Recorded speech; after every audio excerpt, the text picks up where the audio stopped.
사람들은 눈부시게 황금빛으로 반짝이는 새벽의 별을 보며 수천 년 동안 로맨틱한 상상을 해왔습니다. 그런데 만약 그 아름답게 눈부신 별이 실제로는 지옥보다 더 끔찍한 곳이라고 한다면 어떨까요? 바로 이 순간부터 여러분은 태양계에서 가장 잔혹한 행성인 금성으로 여행을 떠나보겠습니다. 그곳에서는 단 5초도 생존하기 어려운 극한의 환경이 우리를 기다리고 있어요. 금성이라는 이름을 들으면 많은 분들이 로마 신화의 사랑의 여신을 떠올리실 겁니다. 얼마나 아이러니한 일인지 모르겠어요. 이 행성은 사랑은커녕 생명체라면 무엇이든 순식간에 파괴해버리는 무자비한 살인마 같은 곳이거든요. 지구에서 보면 새벽과 저녁에 가장 밝게 빛나는 아름다운 별이지만 실제로는 우주에 존재하는 가장 극한의 환경 중 하나랍니다. 밤하늘에서 달 다음으로 밝게 보이는 이 천체가 사실은 지구 생명체에게는 절대적인 죽음의 세계라니 참으로 신비로운 일이 아닐 수 없어요. 고대 그리스인들은 금성을 두 개의 서로 다른 별로 생각했습니다. 새벽에 보이는 별을 포스포로스라고 불렀고 저녁에 보이는 별을 헤스페로스라고 불렀거든요. 같은 행성이라는 사실을 깨달은 것은 훨씬 나중의 일이었죠. 우주여행이 일반화된 미래에서 금성까지 가는 데는 대략 4달 정도가 걸릴 것으로 예상됩니다. 지구로부터 약 4,200만 킬로미터 떨어진 거리인데 이는 우주적 기준으로 보면 정말 가까운 편이죠. 화성보다도 가까운 거리입니다. 그런데 가깝다고 해서 쉽게 갈 수 있는 곳은 절대 아니에요. 오히려 가까이 있기 때문에 더욱 무서운 곳이라고 할 수 있을 겁니다. 금성의 궤도는 지구 궤도 안쪽에 있어서 지구에서 볼 때 항상 태양 근처에 위치하거든요. 이 때문에 금성 탐사선을 발사할 수 있는 시기가 매우 제한적입니다. 약 19개월마다 한 번씩 발사창이 열리는데 이때를 놓치면 다음 기회까지 오랫동안 기다려야 해요. 게다가 금성의 강력한 중력을 고려한 정밀한 궤도 계산이 필요하답니다. 약 46억 년 전 태양계가 형성되던 초창기에 금성과 지구는 거의 같은 시기에 같은 재료로 만들어졌습니다. 크기도 비슷하고 질량도 거의 같아서 많은 과학자들이 금성을 지구의 쌍둥이 행성이라고 부르곤 했죠. 그런데 이 쌍둥이들이 어쩌다가 이렇게 다른 운명을 갖게 되었을까요? 한쪽은 생명이 번성하는 푸른 행성이 되었고 다른 한쪽은 지옥 같은 용광로가 되어버린 걸까요? 이 수수께끼를 풀기 위해 과학자들은 오랫동안 연구해왔습니다. 현재 가장 유력한 가설은 금성이 태양에 더 가깝기 때문에 온실 효과가 폭주했다는 것입니다. 초기에는 금성에도 바다가 있었을 가능성이 높아요. 하지만 태양 복사 에너지가 더 강했기 때문에 물이 증발하기 시작했고 수증기가 더 많은 열을 가두면서 악순환이 시작된 거죠. 시간이 지나면서 바다는 완전히 증발해버렸고 대기 중의 수증기는 우주로 날아가 버렸습니다. 남은 것은 이산화탄소뿐이었고 이것이 극도의 온실 효과를 만들어낸 거예요. 이런 과정을 거쳐 금성은 현재와 같은 지옥 같은 모습이 되었다고 추정됩니다. 금성 탐사의 역사를 살펴보면 정말 흥미진진합니다. 인류는 이 신비로운 행성의 정체를 파악하기 위해 수십 개의 탐사선을 보냈어요. 그런데 문제는 금성에 도착한 탐사선들이 하나같이 비참한 최후를 맞았다는 점입니다. 어떤 탐사선들은 착륙하기도 전에 대기권에서 녹아버렸고 운 좋게 착륙에 성공한 탐사선들도 길어야 몇 시간 만에 완전히 파괴되어 버렸죠. 이런 실패들을 통해 우리는 금성이 얼마나 가혹한 환경인지 점점 더 확실하게 알게 되었습니다. 1960년대 초 소련은 금성 탐사에 본격적으로 뛰어들었습니다. 베네라 1호부터 시작된 이 프로그램은 초기에는 연이은 실패를 겪었어요. 베네라 1호는 금성으로 가는 도중에 통신이 두절되었고 베네라 2호는 금성에 도착했지만 데이터 전송에 실패했죠. 특히 소련의 베네라 탐사 프로그램은 금성 탐사의 역사에서 빼놓을 수 없는 이정표입니다. 베네라 7호가 1970년에 최초로 금성 표면 착륙에 성공했지만 겨우 23분밖에 버티지 못했어요. 당시로서는 그것만으로도 엄청난 성과였지만 말이에요. 그나마 베네라 13호는 1982년에 무려 135분이라는 기록을 세웠지만 결국은 극한의 환경에 굴복하고 말았습니다. 이 탐사선들이 마지막으로 보내온 데이터들을 분석해보니 금성이 얼마나 끔찍한 곳인지 알 수 있었죠. 베네라 탐사선들이 보내온 최초의 금성 표면 사진들은 전 세계를 충격에 빠뜨렸습니다. 황량하고 메마른 바위 평원이 끝없이 펼쳐져 있었고 하늘은 불길한 주황색을 띠고 있었거든요. 마치 SF 영화에서나 볼 법한 외계 행성의 모습이었어요. 미국도 파이어니어 비너스 프로그램을 통해 금성 탐사에 참여했습니다. 1978년에 발사된 파이어니어 비너스 오비터는 금성 주위를 돌면서 레이더로 표면을 관측했어요. 두터운 구름 때문에 가시광선으로는 표면을 볼 수 없었지만 레이더는 구름을 뚫고 지나갈 수 있었거든요. 이후 1989년에 발사된 마젤란 탐사선은 금성 표면의 98%에 대한 상세한 지형도를 만들어냈습니다. 이 지형도를 통해 우리는 금성의 복잡하고 다양한 지형에 대해 처음으로 정확하게 알 수 있게 되었죠. 거대한 화산들과 깊은 협곡들, 그리고 신비로운 구조물들이 곳곳에 숨어 있었습니다. 유럽 우주국의 비너스 익스프레스는 2006년부터 2014년까지 금성을 관측하면서 대기의 순환 패턴을 자세히 연구했습니다. 특히 금성 대기 상층부에서 일어나는 복잡한 화학 반응들을 분석해서 많은 새로운 사실들을 발견했어요. 금성으로의 여행이 시작되면 가장 먼저 마주하게 되는 것은 두터운 대기층입니다. 멀리서 보면 아름다운 크림색 구름들이 행성 전체를 감싸고 있는 것처럼 보이는데 이 구름들의 정체는 바로 황산입니다. 그렇습니다. 배터리액이나 하수도 청소에 쓰이는 그 황산 말이에요. 이런 황산 구름이 행성 전체를 뒤덮고 있다고 상상해 보세요. 냄새만 맡아도 목이 따가울 것 같은 썩은 달걀 냄새가 진동할 겁니다. 이 황산 구름의 두께는 무려 20km나 됩니다. 더 무서운 것은 이 황산 구름에서 황산비가 내린다는 점이에요. 물론 표면에 도달하기 전 극도의 열기로 인해 증발해버리지만 상상만 해도 끔찍하죠. 지구에서 산성비도 큰 문제인데 금성에서는 말 그대로 황산이 비가 되어 내리는 거예요. 대기권 진입 과정에서 당신은 점점 더 이상한 현상들을 경험하게 될 거예요. 고도 65km 지점에서부터 시야가 급격히 나빠지기 시작합니다. 마치 런던의 짙은 안개 속을 헤매는 것처럼 앞이 보이지 않게 되죠. 그런데 이 안개의 정체는 이산화탄소입니다. 지구 대기의 주성분인 질소나 산소가 아니라 온실가스의 대명사인 이산화탄소가 무려 97%를 차지하고 있어요. 나머지 3%는 질소이고 산소는 거의 존재하지 않습니다. 고도 50km 지점까지 내려오면 상황은 더욱 심각해집니다. 대기의 밀도가 지구보다 90배나 높아지거든요. 이게 어느 정도냐 하면 지구 바다 깊은 곳 1km 아래에서 느끼는 압력과 비슷한 수준입니다. 잠수함도 견디기 힘든 압력이 행성 전체를 짓누르고 있는 거죠. 이런 엄청난 압력 때문에 금성의 대기는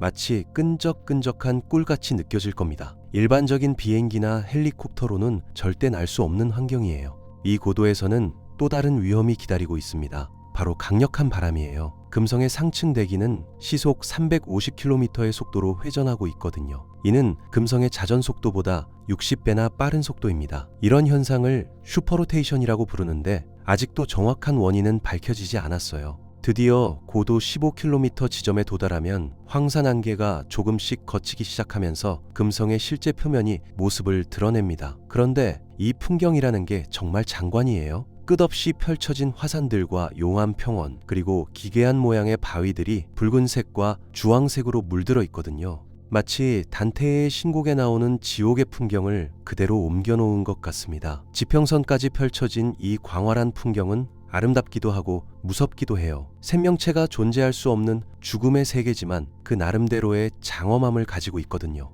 금성 표면의 약 85%는 화산 활동으로 형성된 평원으로 이루어져 있습니다. 이곳에는 무려 160만 개가 넘는 화산이 존재한다고 알려져 있어요. 지구에 있는 모든 화산을 합친 것보다도 훨씬 많은 숫자죠. 이 화산들의 크기도 다양해서 작은 것은 몇 킬로미터, 큰 것은 수백 킬로미터에 달합니다. 그런데 더 무서운 것은 이 화산들 중 상당수가 아직도 활동 중일 가능성이 높다는 점입니다. 최근 연구 결과에 따르면 금성의 화산 활동은 현재 진행형이라고 해요. 유럽 우주국의 비너스 익스프레스가 포착한 데이터를 분석해보니 일부 지역에서 최근에 화산 분출이 있었을 것으로 추정된다고 합니다. 금성에서 가장 큰 화산은 마트몬스인데 그 지름이 무려 400km에 달합니다. 한국 전체 크기의 절반 정도나 되는 거대한 화산이에요. 높이도 5km나 되어서 지구의 후지산보다도 높답니다. 이런 거대한 화산들이 과거에 어떤 활동을 했는지 상상해보면 정말 경이롭습니다.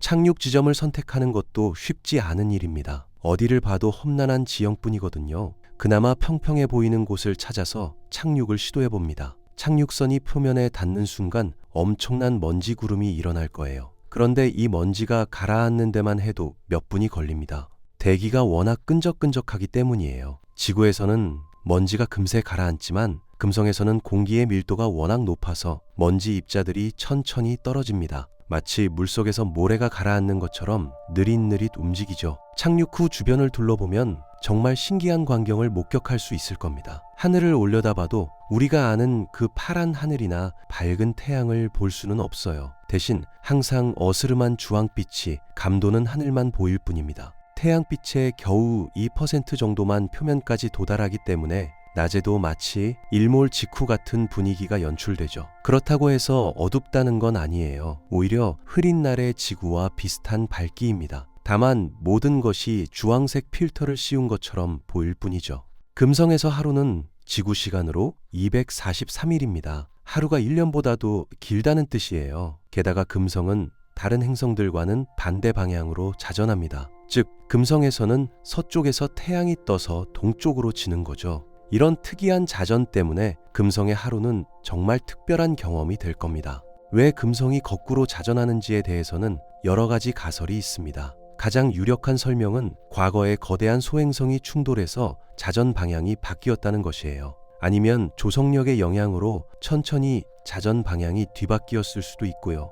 이제 본격적인 탐사 활동을 시작해 볼까요? 보호복을 입고 우주선 밖으로 나서는 순간 당신은 인류 역사상 그 누구도 경험해보지 못한 극한 상황에 직면하게 됩니다. 가장 먼저 느끼게 되는 것은 엄청난 무게감이에요. 금성의 중력 자체는 지구의 91% 정도로 비슷한 수준이지만 문제는 대기의 밀도입니다. 공기가 워낙 짙어서 마치 물속을 걷는 것 같은 느낌이 들 거예요. 팔을 움직이거나 걸음을 옮길 때마다 상당한 저항을 느끼게 될 겁니다. 온도계를 확인해보면 정말 충격적인 수치가 표시될 겁니다. 무려 480도씨입니다. 이 정도 온도라면 아연이 녹아내리고 남은 액체 상태가 되어버려요. 피자 오븐의 온도가 보통 250도 정도인데 그것의 거의 2배에 달하는 뜨거움입니다. 이런 극한의 열기는 바로 온실효과 때문이에요. 두터운 이산화탄소 대기가 마치 거대한 담요처럼 행성을 감싸서 열을 가두고 있는 거죠. 태양에서 오는 열뿐만 아니라 지표에서 나오는 지열까지 모두 가두어서 계속 온도가 올라가는 악순환이 일어나고 있습니다. 흥미롭게도 금성의 온도는 낮과 밤, 극지방과 적도지방의 차이가 거의 없어요. 지구에서는 밤이 되면 온도가 내려가고 극지방은 적도보다 훨씬 춥지만 금성에서는 어디를 가도 항상 480도를 유지합니다. 이는 두터운 대기가 열을 고르게 분산시키기 때문이에요. 걸음을 옮길 때마다 발밑에서 이상한 소리가 날 겁니다. 금성 표면의 대부분은 화산 활동으로 형성된 현무암으로 덮여 있어요. 그런데 이 바위들이 극한의 열과 압력 때문에 지구에서는 볼 수 없는 기묘한 형태로 변형되어 있답니다. 어떤 곳에서는 바위가 마치 꿀처럼 흘러내린 모양을 하고 있고 또 어떤 곳에서는 거대한 크리스탈 같은 구조물들이 솟아 있어요. 이런 독특한 지형들은 금성에서만 볼 수 있는 특별한 광경이랍니다. 지질학자들이 이런 환경을 직접 연구할 수 있다면 얼마나 흥미로울까요? 보호복의 센서들이 계속해서 경고음을 울릴 겁니다. 외부 환경이 인간이 견디기에는 너무나 가혹하기 때문이죠. 만약 보호복에 작은 구멍이라도 생긴다면 어떻게 될까요? 상상만 해도 끔찍합니다. 90기압의 압력이 순식간에 당신을 짓누르면서 몸속의 모든 공기가 빠져나갈 거예요. 마치 심해에서 잠수병에 걸리는 것보다 훨씬 심각한 상황이 벌어질 겁니다. 게다가 극도의 열기 때문에 보호복이 녹아내릴 가능성도 있어요. 현재 기술로는 금성의 환경을 완벽하게 견딜 수 있는 보호복을 만드는 것이 거의 불가능에 가깝답니다.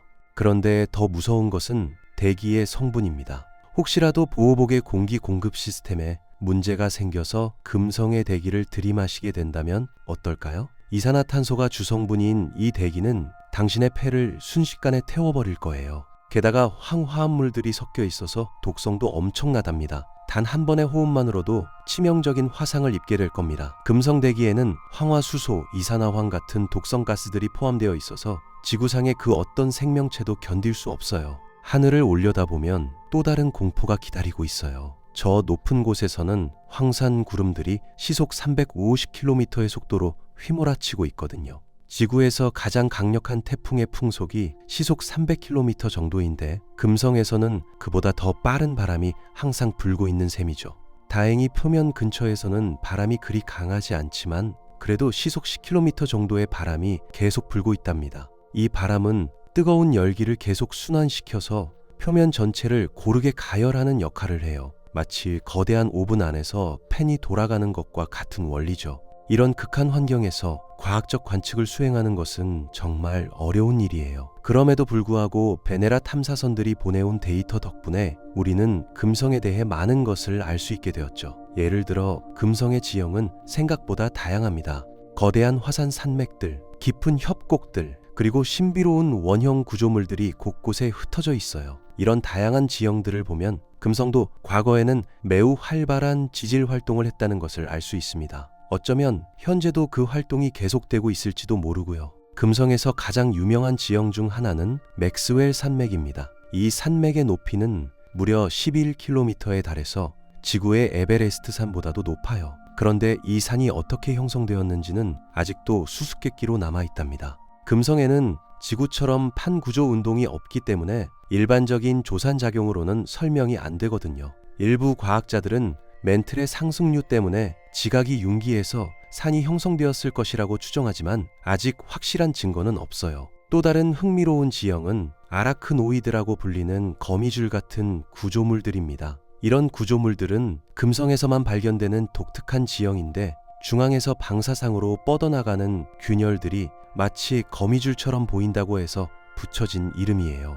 과학자들은 이것이 지하에서 올라오는 마그마의 압력 때문에 형성된 것으로 추정하고 있지만 정확한 메커니즘은 아직 밝혀지지 않았답니다. 이런 구조물들의 크기는 다양한데 작은 것은 수십 킬로미터, 큰 것은 수백 킬로미터에 달하기도 해요. 금성에는 또한 코로나라고 불리는 원형 구조물들도 많이 발견됩니다. 이것들은 지름이 100km에서 600km에 이르는 거대한 원형 지형인데 중앙이 볼록하게 솟아있고 주변이 고리 모양으로 둘러싸여 있어요. 이것도 마그마의 활동과 관련이 있을 것으로 추정됩니다. 금성 탐사에서 가장 어려운 점 중 하나는 통신 문제입니다. 두터운 대기와 황산 구름들이 전파를 차단하기 때문에 지구와의 연락이 매우 어려워요. 게다가 금성의 전리층도 지구보다 훨씬 복잡해서 신호가 왜곡되기 쉽답니다. 이 때문에 금성 탐사선들은 항상 통신 두절의 위험을 안고 임무를 수행해야 하죠. 실제로 많은 탐사선들이 중요한 데이터를 전송하는 도중에 연락이 끊어져서 귀중한 정보를 잃어버린 경우가 많아요. 미래의 금성 탐사에서는 이런 통신 문제를 해결하는 것이 가장 중요한 과제 중 하나가 될 겁니다.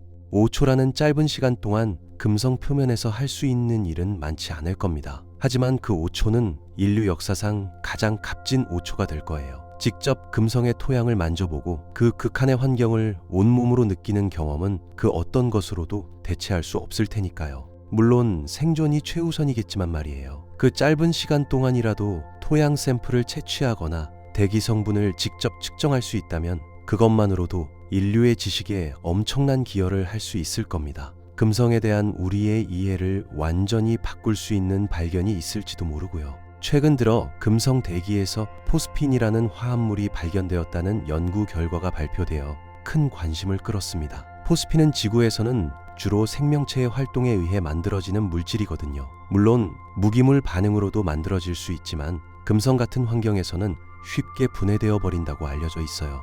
그래서 일부 과학자들은 혹시 금성의 상층 대기에 미생물 같은 생명체가 존재할 수 있지 않을까 하는 대담한 가설을 제시하기도 했습니다. 물론 아직은 추측에 불과하지만 만약 정말로 금성에 생명체가 존재한다면 그것은 인류 역사를 바꿀 만한 발견이 될 거예요.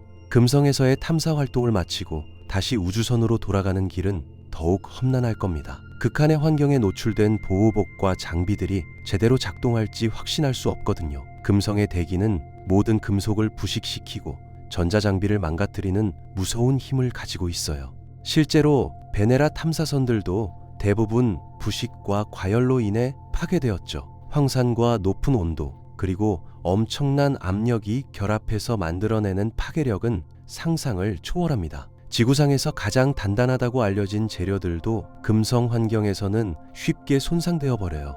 우주선 안으로 들어가서 안전벨트를 매는 순간 당신은 살아있다는 것에 대해 새삼 감사하게 될 거예요. 금성 표면에서의 5초는 정말 긴 5초였을 겁니다. 매 순간이 생과 사를 가르는 극한의 순간들이었으니까요. 그렇지만 이 경험을 통해 우리는 지구가 얼마나 소중한 행성인지 다시 한번 깨닫게 되겠죠. 적당한 온도와 압력 그리고 생명이 살 수 있는 완벽한 환경을 가진 지구는 정말 우주의 기적 같은 존재랍니다. 금성을 경험한 후에는 지구의 푸른 하늘과 시원한 바람이 더욱 소중하게 느껴질 거예요. 금성을 떠나면서 마지막으로 한번 돌아보세요. 저 아래 지옥 같은 풍경들이 사실은 지구의 미래 모습일지도 모르거든요.